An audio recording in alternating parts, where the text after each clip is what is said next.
ሰላም ጤና ይስጥልኝ ክቡራን ተመልካቾች ከከፋ ቴሌቪዥን የሰዓቱን ዜናዎች ይዘን ቀርበናል። ዜናዎቹን እየመራሁ አብሬያችሁ የምቆየው ክፍሌ አለሙ ነኝ። የቦንጋ ከተማ አስተዳደር ምክር ቤት ባለፉት 9 ወራት የነዋሪውን የልማት ተሳትፎና ተጠቃሚነት ለማረጋገጥ በተከናወኑ ተግባራት መልካም ውጤቶች መመዝገባቸውን አስታወቀ። በኢኮኖሚው ዘርፍ የታየው ለውጥ አበረታች እንደነበረም ገልጿል። ናስር ተማምን ያዘጋጀው ጽዮን ታደለ። የምክር ቤቱ ዋና አፈ ጉባኤ አቶ አጥናፉ ገብረ ጻዲቅ ለከፋ ቴሌቪዥን እንደገለጹት ምክር ቤቱ በሕግ በተሰጠው ስልጣን መሰረት በየጊዜው እያደገ የመጣው የከተማው ነዋሪ የልማት ጥያቄ ተገቢውን ምላሽ እንዲያገኝ አስፈላጊውን ድጋፍና ክትትል ሲያደርግ መቆየቱንም ጠቁመው ባለፉት 9 ወራት ይህንኑ ታሳቢ ያደረገ ተግባራት መከናወናቸውን አስረድተዋል። ምክር ቤት እንግዲህ በየደረጃ ያለው ምክር ቤት ትልቁ ስልጣን ባለቤት ነው። ይህም ማለት የህዝብ ሉዓላዊነት መገለጫ እንደመሆኑ መጠን በአጠቃላይ በከተማም በሀገር ደረጃም የሚከናወኑ ተግባራትን በሙሉ ቼክ ኤንድ ባላንስ የሚያደርግ ነው ማለት ነው። ከዚህም ይሄ ማለት የሚሰሩ ስራዎች ያው በህገ መንግስቱ የተቀመጠው ስልጣን አለው። በጀት ያጸድቃል፣ በጀት መርምሮ ያጸድቃል፣ ሹመት ያጸድቃል፣ ተሿሚዎች የስራ እንቅስቃሴያቸውን ይገመግማል ይላልና ከዚህ ጋር ተያይዞ አጠቃላይ አስፈጻሚ አካላት በዚህ ከተማ ላይ በማህበራዊ በፖለቲካና በኢኮኖሚ ዘርፍ የሚያደርጋቸው እንቅስቃሴ አዋጪና ህዝብ ተኮር የህዝብን ሁለንተናዊ እድገትን ለወደፊት የሚያሳልጥ መሆኑን ማረጋገጥ ነውና ይሄ የት እንዳለ ቼክ ኤንድ ባላንስ ያደርጋል ማለት ነው። ይሄም የሚያደርገው በምንድነው? በስሩ የተደራጁ 3 ዘርፍ ቋሚ ኮሚቴ አለ። ይሄም ማህበራዊ ኢኮኖሚና የህግ ፍትህና ዲሞክራሲ ጉዳዮች ቋሚ ኮሚቴ በ3 ዘርፍ የተዋቀሩ አሉ።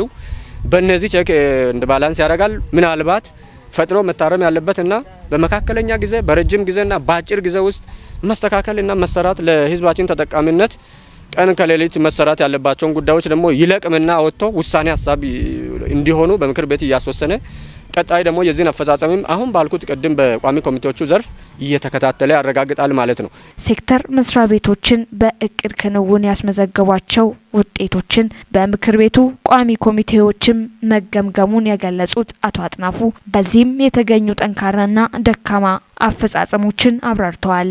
ቋሚ ኮሚቴ ያው ኢኮኖሚ ዘርፍ ቋሚ ኮሚቴ ከ3ቱ ዘርፍ እንደ ኢኮኖሚን ብቻ ወስጄ ኢኮኖሚ ዘርፍ ከቀረበው ሪፖርት በገመገመውም እንዲሁ በመሬት ላይ የሚታየው ሁኔታ ስናይ መልሶ ማልማት የቦንጋ ከተማ ላይ ያው በሰፊ እንቅስቃሴ የተደረገ ነው። ገንዘብ የተሰባሰበ ነው።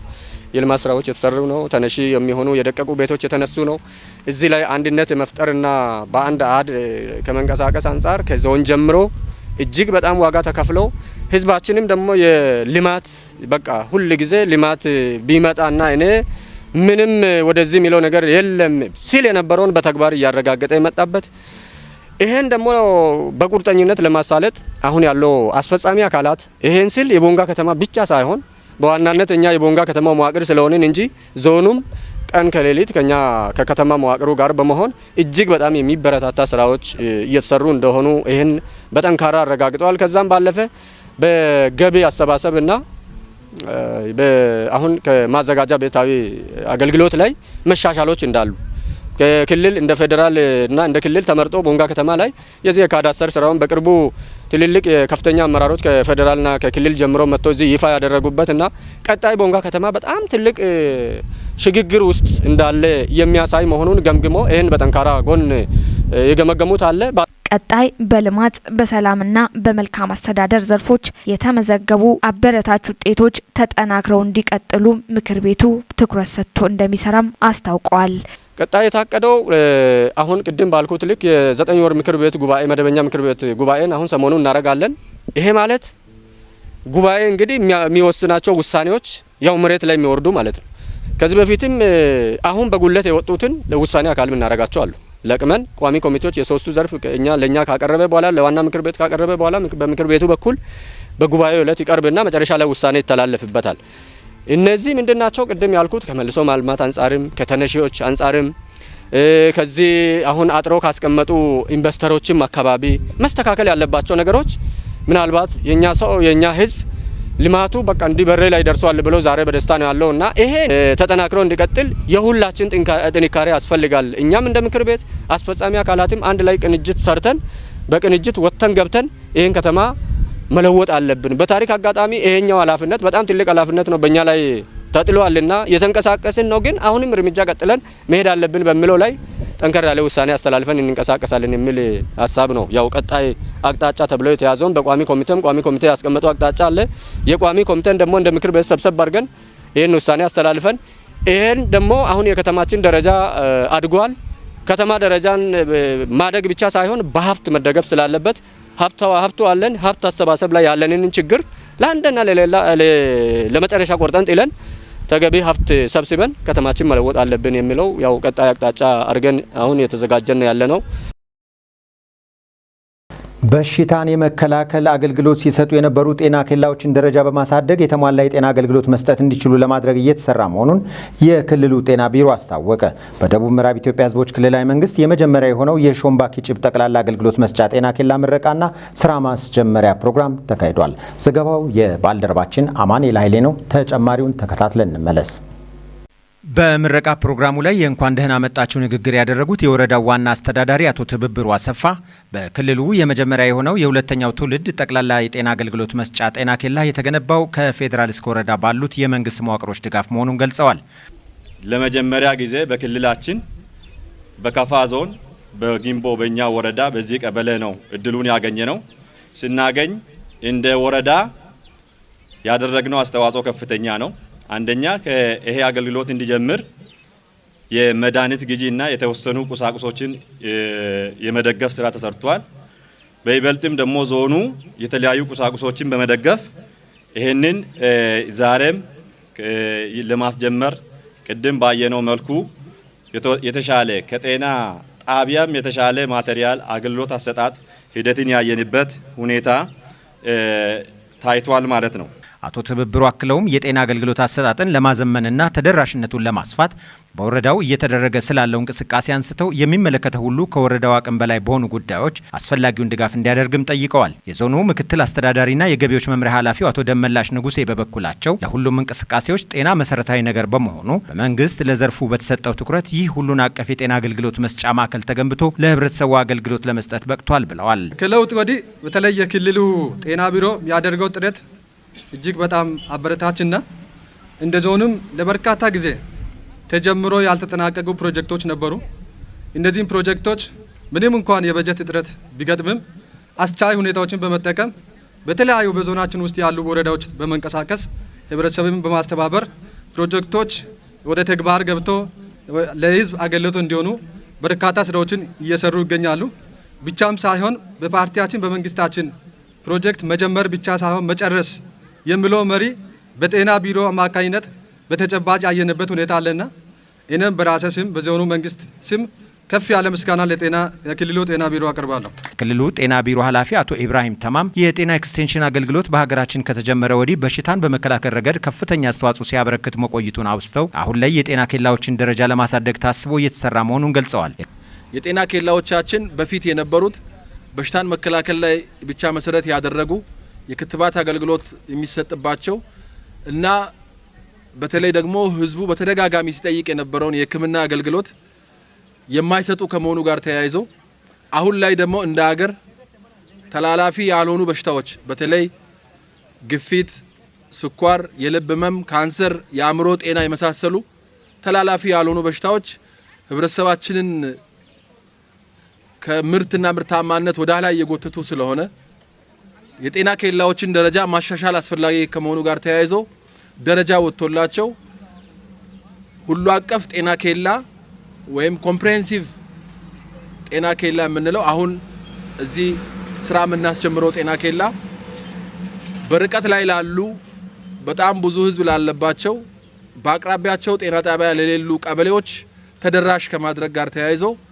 በጣም በርካታ ፕሮግራሞች እና በጀቶች ተበጅተው በፌዴራል ደረጃ በክልል ደረጃ ወደ ተግባር ገብተናል። ክልሉ መንግስት ረዳት ተጠሪ አቶ በላይ ተሰማ በሀገሪቱ ብልጽግናን ለማረጋገጥ የብልጽግና ፓርቲ እየሰራ መሆኑን ገልጸው ጤና አገልግሎትን ተደራሽ በማድረግ በኩልም በክልሉ ሁሉም አካባቢዎች ሰው ተኮር ተግባራትን በማከናወን ውጤት እየተመዘገበ ነው ብለዋል። አቶ በላይ አክለው አሁን ላይ የተመረቀው ጠቅላላ አገልግሎት መስጫ የጤና ኬላ ላይ የተጓደሉ ነገሮች የሚሟሉበት ሁኔታ ላይ ባለድርሻ አካላት መረባረብ እንደሚገባቸውም አመላክተዋል። ያንንም ሁላችንም ተረባርበን መስራት እንዳለብን የሚታየኝ ነገር አለና ያንንም ማጠናከር መቻል አለብን የሚል ነገር አለኝ።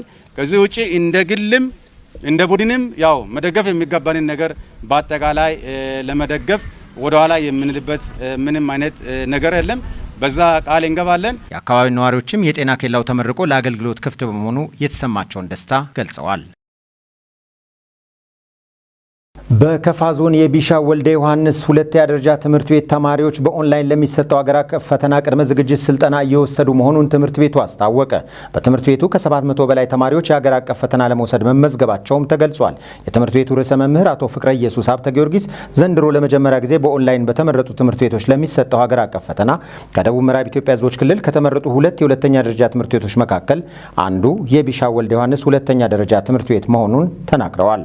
377 መደበኛና 38 የማታ በጥቅሉ 423 ተማሪዎች እንዲሁም በርቀት የሚማሩ ተማሪዎችና የግል ተፈታኞችን ጨምሮ ከ700 በላይ ተማሪዎች በትምህርት ቤቱ የሀገር አቀፍ ፈተና ይወስዳሉ ተብሎ እንደሚጠበቅም አቶ ፍቅረ ኢየሱስ ተናግረዋል። በቦንጋ መምህራን ትምህርት ኮሌጅ ለተማሪዎቹ የቅድመ ዝግጅት ስልጠና እየተሰጠ ሲሆን ስልጠናው ተማሪዎችን በስነ ልቦና ለማዘጋጀት ፋይዳው የጎላ ነው ብለዋል። ግንቦት 9 የተጀመረው ስልጠና ለ1 ወር የሚቆይ ሲሆን ኩረጃን ለማስቀረት እየተሰራ ያለውን ስራ ይደግፋል ተብሏል። መረጃውን ያገኘነው ከደቡብ ሬዲዮና ቴሌቪዥን ድርጅት የቦንጋ ቅርንጫፍ ነው።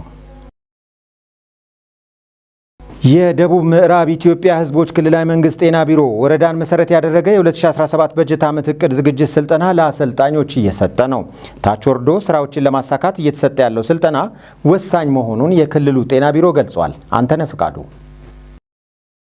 ስልጠና መድረክ ላይ ተገኝተው ንግግር ያደረጉ የክልሉ ጤና ቢሮ ኃላፊና ጤናና ጤና ነክ ጥራትና ቁጥጥር ዋና ዳይሬክተር አቶ ሙሉቀን አሰፋ ስልጠናው እስከ 5 ቀን የሚቆይ መሆኑን ተናግረው በአግባቡ በመከታተል ታች ወርዶ ስራዎችን ማሳካት እንደሚያስፈልግም ተናግረዋል። በክልሉ ጤና ቢሮ በሽታ መከላከልና ጤና ማጎልበቻ ባለሙያ አቶ ተክሊት ተስፋውን ባቀረቡት ሰነድ በሽታ መከላከል ዙሪያ ከ2016 እስከ 2018 የሚቆይ ስትራቴጂካዊ እቅድ ተይዞ የተሰራ መሆኑን ተናግረዋል። እንደዚሁም ቲቢ በሽታንና ሌሎች በሽታዎችን በመከላከል ዙሪያ 16% የነበረውን ወደ 30% ለማሳደግ እየተሰራ መሆኑን እቅድ መያዙም ቀርበዋል። የመንግስትና የግል ጤና ተቋማት በበሽታ መከላከል እያደረጉ ያሉ ተግባራትን ለማሻሻል የተሰራ እንደሚገኝም በዝርዝር ቀርበዋል። የክልል ጤና ቢሮ የእናቶችና ህጻናት ስርዓተ ምግብ ባለሙያ አቶ ዘሪሁን ታምራት ባቀረቡት ሰነድ በተያዘው እቅድ የቤተሰብ አገልግሎት አጠቃቀምን ከዚህ በፊት ካለበት ደረጃ ከፍ ማድረግ፣ ቅድመ ወሊድና ክትትል አገልግሎት፣ የጨቅላ ህጻናትና ህጻናት ልጆችን ጤና ከመጠበቅ አንጻር የማህፀን በር ካንሰር መከላከልና መቆጣጠር ዙሪያ ትኩረት ተሰጥቶ በተያዘው እቅድ የሚሰራ መሆኑን ተጠቁሟል። የክልል ጤና ቢሮ የኤችአይቪ ኤድስ መከላከልና መቆጣጠር ባለሙያ አቶ አበበ ዳምሲ ነፍሰ ጡርና የሚያጠቡ እናቶች የኤችአይቪ ኤድስ ምርመራ አገልግሎት፣ ኤችአይቪ በደማቸው የሚገኝባቸው ነፍሰ ጡር ወላድና የሚያጠቡ እናቶች የጸረ ኤችአይቪ ህክምና ሽፋን ከ68% ወደ 95 ማድረስ፣ ኤችአይቪ ካለባቸው እናቶች የተወለዱ ህጻናት የሚሰጥ የጸረ ኤችአይቪ የቅድመ መከላከል ህክምና አገልግሎት ሽፋን ከ40% ወደ 83 ማድረስ እንዳለበት ነው በቀረበው ሰነድ መረዳት የተቻለው። በዚህም ስልጠናው እስከ 5 ቀናት የሚቀጥል ይሆናል። የደቡብ ምዕራብ ኢትዮጵያ ሕዝቦች ክልል ብልጽግና ፓርቲ ቅርንጫፍ ጽሕፈት ቤት በሴቶች ሊግ አስተባባሪነት ለሴት አመራሮችና አባላት በሚዲያና ኮሚኒኬሽን ዘርፍ የአቅም ግንባታ ስልጠና በሚዛን አማን ከተማ እየሰጠ ነው። ከክልሉ የመንግስት ኮሚኒኬሽን ጉዳዮች ቢሮ ያገኘነው መረጃ ብሩክታይት ብርሃኑ ታቀርበዋለች። በመድረኩ ላይ ተገኝተው መልእክት ያስተላለፉት የክልሉ ብልጽግና ፓርቲ የሴቶች ሊግ ጽሕፈት ቤት የአደረጃጀት ዘርፍ ኃላፊ ወይዘሮ መሰረት በቀለ የመድረኩ ዓላማ በዘመነ ግሎባላይዜሽን በተለይም በዲጂታል ዘመን በሀገራዊም ሆነ በዓለም አቀፋዊ ተጽዕኖ በበጎም ሆነ በክፉ ጎኑ የተስፋፋ የመጣውን የሚዲያን ጉልበት በውል ለመገንዘብ መሆኑን ገልጸዋል። በየደረጃው የሚገኙ የሚዲያ ተቋማት ለሀገር እድገትና ለሕዝብ ተጠቃሚነት በትኩረት መስራት እንዳለባቸውም ገልጸዋል። ሴቶች በማህበራዊ ሚዲያዎች በንቃት መሳተፍ አለባቸው ያሉት ወይዘሮ መሰረት በማህበራዊ የትስስር ገጾች ላይ የሚሰራጩ ሀሰተኛ መረጃዎችን ለመከላከል ጠንካራ የሚዲያና የኮሚኒኬሽን መዋቅር መፍጠር ይገባል ብለዋል። በዘርፈ ብዙ የፖለቲካ ኢኮኖሚያዊና ማህበራዊ የለውጥ እንቅስቃሴዎችን በየደረጃው እያስመዘገበ ይገኛል ብለዋል። በየዘርፉ ያገኘናቸውን ድሎች አጉልቶ በማውጣት ጎታች አስተሳሰቦችን በመመከትና የንቅናቄውን አድማስ በማስፋት ከወትሮ በተለየ አኳኋን መስራት እንደሚገባም አስረድተዋል። መልካም ተግባራትን አጠናክሮ በማስቀጠል እኩይ አስተሳሰቦችን አጀንዳ ማሳጣትና መሰረቶቻችን ጉልበት ሆኖ ስራዎቻችን በአገርም ይሁን በክልል ደረጃ አሻጋሪ እንዲሆኑ ጠንክሮ መስራት እንዳለባቸው አስገንዝበዋል። የሊጉን ዓላማና ተልዕኮን ለማሳካት ሴቶች በትብብርና በአንድነት መንፈስ መስራት እንደሚገባ አስገንዝበዋል። የክልሉ የመንግስት ኮሚኒኬሽን ጉዳዮች ቢሮ ኃላፊው አቶ የሸዋስ አለሙ በአልጎሪዝም ምንነት ዙሪያ ስልጠና እየሰጡ ይገኛል። በመድረኩ የክልሉ ብልጽግና ፓርቲ ቅርንጫፍ ጽህፈት ቤት የዲሞክራሲና ባህል ግንባታ ዘርፍ ኃላፊ አቶ ግርማ ባሻ፣ የክልሉ የሴቶች ሊግ ጽህፈት ቤት ኃላፊዎች፣ የዞን የሊግ አመራሮችና ባለሙያዎች ተገኝተዋል። የኢፌድሪ ጠቅላይ ሚኒስትር ዶክተር አብይ አህመድ የተለያዩ ሹመቶችን ሰጥተዋል። በዚህም መሰረት ኢንጂነር አይሻ መሐመድ የመከላከያ ሚኒስቴር ሚኒስትር፣ ዶክተር አብርሃም በላይ የመስኖና ቆላማ አካባቢ ሚኒስቴር ሚኒስትር፣ ዶክተር መሐመድ እድሪስ በሚኒስትር ዴታ ማዕረግ የዲሞክራሲ ስርዓት ግንባታ ማስተባበሪያ ማዕከል ኃላፊ አድርገው ሾመዋቸዋል። ኢንጂነር አይሻ መሐመድ በ2011 ዓ.ም የመጀመሪያዋ ሴት የሀገር መከላከያ ሚኒስትር ሆነው ከተሾሙ በኋላ በ2014 ዓ.ም በዶክተር አብርሃም በላይ እንዲተኩ ተደርጎ ነበር። ዶክተር አብርሃም በላይ የአሁኑ ሹመት እስኪሰጥ ድረስ ሀገር መከላከያ ሚኒስቴርን በሚኒስትርነት እያገለገሉ የነበሩ ሲሆን በኢንጂነር አይሻ መሐመድ ተተክተው የመስኖና ቆላማ አካባቢ ሚኒስትር ሆነዋል። መረጃውን ያገኘነው ከፋና ብሮድካስቲንግ ኮርፖሬት ነው። ከውጭ ወዳገኘነው ዜና ስናልፍ የኢራኑ ጠቅላይ ሚኒስትር ኢብራሂም ራይሲ በ63 ዓመታቸው በሄሊኮፕተር አደጋ ህይወታቸው አለፈ። በአደጋው ፕሬዝዳንቱን ጨምሮ በሄሊኮፕተር ውስጥ የነበሩ 8 ሰዎች ህይወት አልፏል ተብሏል። መረጃው የአላይን ነው። ተጨማሪ ያለን Iranian President Ibrahim Raisi has been killed in a helicopter crash in a mountainous region near the Azerbaijan border. የኢራኑን ፕሬዝዳንት ኢብራሂም ራይሲን ጨምሮ ከፍተኛ የሀገሪቱ ባለስልጣናትን ያሳፈረች ሄሊኮፕተር ግንቦት 11 2016 ዓ.ም አመሻሹን አደጋ እንደደረሰባት ይታወቃል። አደጋውን ተከትሎም ፕሬዝዳንቱን አሳፍራ ስትጓዝ የነበረች አሜሪካ ሰራሽ ሄሊኮፕተር ሙሉ በሙሉ በእሳት መውደሟን ነው የአደጋ ጊዜ ሰራተኞች ሪፖርት የሚያመላክተው። ይህንን ተከትሎም የኢራን ፕሬዝዳንት ኢብራሂም ራይሲ በአደጋው ህይወታቸውን ማለፉን የኢራን ምክትል ፕሬዝዳንት ሞሴን መንሱር ያረጋግጠዋል። የኢራን ፕሬዝዳንት ኢብራሂም ራይሲ እና የውጭ ጉዳይ ሚኒስትር ሆሴን አሚር አብደላሂያን በሄሊኮፕተር አደጋው ህይወታቸው ማለፉን የኢራን መገናኛ ብዙሃን ዘግበዋል። ከፕሬዝዳንት ኢብራሂም ራይሲ እና ከውጭ ጉዳይ ሚኒስትር ሆሴን አሚር አብደላሂያን በተጨማሪ በሄሊኮፕተሩ ውስጥ ተሳፍረው የነበሩ 8 ከፍተኛ ባለስልጣናትና አብራሪዎች ህይወታቸው አልፏል ተብሏል። የፕሬዝዳንቱንና የውጭ ጉዳይ ሚኒስትሩን ህልፈት ተከትሎም የኢራን መንግስት አስቸኳይ ስብሰባ መጥራቱ ነው የተነገረው። የሄሊኮፕተር አደጋው ከአዘርባጃን ጋር በምትዋሰነው ከቴህራን በ600 ኪሎ ሜትር ርቀት ላይ በምትገኘው ጆልፋ በተሰኘች ከተማ መድረሱ ተገልጿል። ፕሬዝዳንት ኢብራሂም ራይሲ ከአዘርባጃን በምትዋሰነው የኢራን የድንበር ከተማ ግድብ መርቀው ሲመለሱ የተሳፈሩበት ሄሊኮፕተር ከተራራ ጋር በመጋጨቱ ምክንያት አደጋው እንደደረሰ ተነግሯል። በ63 ዓመታቸው ህይወታቸው ያለፈው ፕሬዝዳንት ኢብራሂም ራይሲ በፈረንጆቹ 2021 ነበር የኢራን ፕሬዝዳንት በመሆን ስልጣን የያዙት።